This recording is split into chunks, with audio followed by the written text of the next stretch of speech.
бүхэлд нь бүгдөөрөнгийнх нь тий одоо энэ ажил хөдөлмөр эрхэлж байгаа хүмүүсийн төлж байгаа татварыг бүгдийн 1% болгоё гэсэн ийм одоо гол концепц байгаа.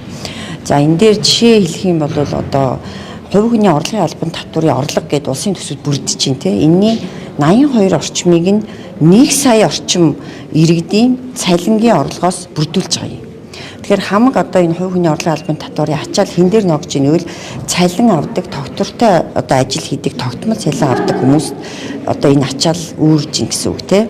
За тэгэнгүүт дахиад нэг харамсалтай мэдээ хэлье. Жишээлбэл сая орчим иргэн яг цалин авч ажиллаж байна. Энэ бол одоо тогтвортой ажил эрхэлж тогтмол цалин авдаг улсууд. За энэ бол бусад улс оронд юу вэ гэвэл дундаж анги байхгүй юу уг нь. За яг дундаж ангийн үндсэн тодорхойлж юу вэ гэвэл үрийн дарамтгүй байх хэрэгтэй гэж байгаа. Дээрээс нь хуримтлалтай байх хэрэгтэй. Дээрээс нь тогтмол ажил эрхэлдэг, тогтвортой одоо цалин авдаг гэдэг ийм үндсэн 3 4 шалгуур байна шүү дээ дундаж ангид. Гэтэл манай яг энэ цалин авдаг энэ дундаж анги маань үрийн дарамтанд орчжээ. 600 гаруй мянган иргэн буюу тэр яг ажил эрхэлж байгаа иргэдийн 60 гаруй хувь нь өнөөдөр цалингийн зээлтэй байна. 6 гаруй их найдын цалингийн зээлтэй явж байна. За эндээсээ одоо 100 гаруй мянган цалинтай иргэд тэр цалингийн зээл нь хэтэрсэн явж байна. Хугацаа хэтэрсэн. Тэр ажил хөдөлмөр эрхэлж байгаа одоо манай Монголын нийт иргэдийн 60% нь цалингийн зээлтэй байна. За тэр зээлтэй хүмүүсийн 10%-ийн зээл нь хугацаа хэтэрсэн явж байна. Энэ юу хэлж байгаа гэвэл гол нуруунд дээрээ энэ ачаалыг авч явж байгаа энэ цалинтай энэ дундаж анги бол үрийн дарамтанд орчжээ. Эдгээр маань эмзэг бүлэг рүү шилжлээ. Тийм учраас яг эдгээр иргэдийнхаа тэр төлж байгаа татварыг 1% болгоё гэж байгаа. За 2 сая төгрөгтэй цалинтай хүн байлаа гэхэд яах нь 1% болохоор 180 мянган төгрөг өөрт нь үлдэнэ. Гэтэл 180 мянган төгрөгийг хувь хүн өөрийнхөө мөнгийг илүү ухаалгаар зарцуулна эцтэй. Гэтэл тэрийг төр аваад би чиний өмнөөс зарцуулаад өгөө гэдэг байгаа чинь татварын систем тийм үү. За тэгээ ухаалгаар төр ингээд зарцуулаад аж амьдрал сайжраад тэгээ энэ эдийн засгийн өсөлт нь одоо хүнд хүртээмжтэй байгаад эрүүл аюулгүй орчинд амьдарч исэн бол энэ татвар төлж байгаагийн үр ашиг гарч ийн гэж бодох санаж тий. Харамсалтай нь тийм байхгүй. Бүхэн цалингаасаа татвар төлж байгаа иргэд бол өрийн дарамтнаас гадна энэ нийгмийн тий энэ одоо ундуу сундуу байдал, орон босгой байдал бол бас нийгмийн дарамтыг учруулж байгаа. Тэр ерөөсөө энэ татврын тэр 9%-ийг нь өөрт нь үлдээ. Иргэд хамгийн ухаалаг зарцуулалтыг өөрснөө л хийнэ. Өөрснийхөө мөнгийг. Тэр ийм одоо үндсэн зорилготой ийм одоо юу байгаамаа одоо хуулийн төсөл байгаамаа. Тэгэхээр энийг бол манай улсын хурлын гишүүд дэмжинэ гэж найдаж байгаа. Тэг яг энэ бол татвар дээр ирэх ачаал гэж ярьдаг тийм үү. Энэ нь бол нэг 2 их найд гаруй тий 2.6 их найд төгрөг байгаа. Тэгээ энийг бол дорхноо олно. Яг гэвэл бид нар 2025 онд санаж байгаа бол ерөнхийлөгч хориг тавиад төсвийн зардлыг бол 2.3 их найдаар буулгаад оруулаад ирчихсэн. 7 хоногийн дотор дараа нь зандан шитрийн засгийн газар бол бас энэ төсвийн зардлыг 1.9 их найдаар буюу бараг ойролцоогоор 2 орчим их найдаар бууруулад ороод ирсэн. Тэгэхээр төсөвт бол хэмнэх ёстой зардал зөндөө байгаа. Одоо иргэдэн бүсээ чангалах биш, төр нь өөрөө хэмнэлтийн гормонд өмнө утгаараа шилжих. Төр өөрөө бүсээ чангаламаар байна. Иргэдийн бүс одоо бүр тасарлаа. Энэ их үрийн дарамт юу хэлж ийн гэвэл бүс нь ерөөсөн маш их нэмгрээд яг тасрахад бэлэн болсон гэсэн. Атал одоо төр нь улам таргалаад идэг тий. Тэгээ төр өөрөө бүсээ чангалал гэж хэлмээр байна. Тэр татварын одоо ачааллыг нь төр өөрөө үүр. Тэртээ тэргүй зөндөө татвар хуримтлагдаж байна. Татварын бус орлого гэд одоо тий энэ уул уурхайн баялгаас бас маш их мөнгө олж байгаа тийм үү. За энэ бүгдийг зөв зарцуулаа.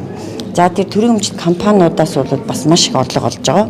За харамсалтай нь тэр 100 гаруй төрийн өмчит компаниудын 5хан компани нь яадаг ашигтай ажилдаг гэж байгаа шүү дээ. Цаана энэ 90 гаруй компани ямар ч ашиггүй ажиллаж байгаа юм бол энэ компаниудаа татан болго.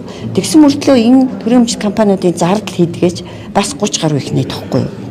Тэгэхээр энэ зардлыг ингээд төсөөстэй энэ нэг хэдхэн компани олсон мөнгнөөс тэр хувийн хвшлийнхний төлж байгаа татвараас тэр одоо төрийн өмчит компаниудыг л яаж ийнү тэжээгээд ин гэсэн үг шүү дээ. Тэгэхээр тэр төрийн өмчит компаниудаа одоо татан болгоод 60 гаруй их найдын хөрөнгөтэй гэж байгаа шүү дээ.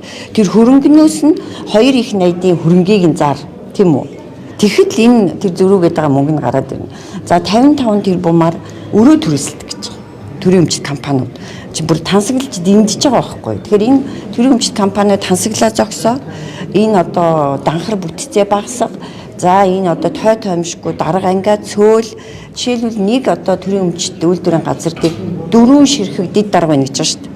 Барилгын хөгжлийн төв 4 дэд даргаар яах юм те тэр хүмүүс.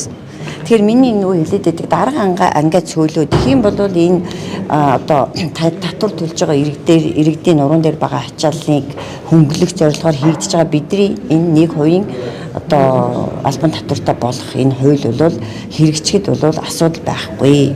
Тэгэхээр энэ хуулийг дэмжих хэрэгтэй. Өргөн барьсан, яалтайгаар өргөн барьсан дээр бол иргэнээс бол 10% гэдэг нэг дөрөвтэй өөрчлөлт байхгүй л байгаа тийм. Дөрөвтэй өөрчлөлт байхгүй. Энэ ямар өөрчлөлт вэ гэвэл одоо хөдөлмөрийн хөлсний доод хэмжээ болох 792 мянган төгрөгнөөс татвар авахгүй байя гэж байгаа. А энэ бол нэг талтаа бол бас иргэдийг хуурч байгаа юм. Яг гэвэл одоо ч гэсэн биш дээ.